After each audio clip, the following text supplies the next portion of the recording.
Did you know a prophet once tried everything to curse God's people, but could only speak blessings? Balaam stared at the massive fortune King Balak offered him. All he had to do was curse Israel. Easy money, right?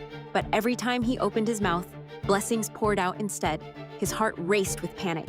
The king's face grew darker with each failed attempt. Desperate, Balaam built altar after altar, 7 in total.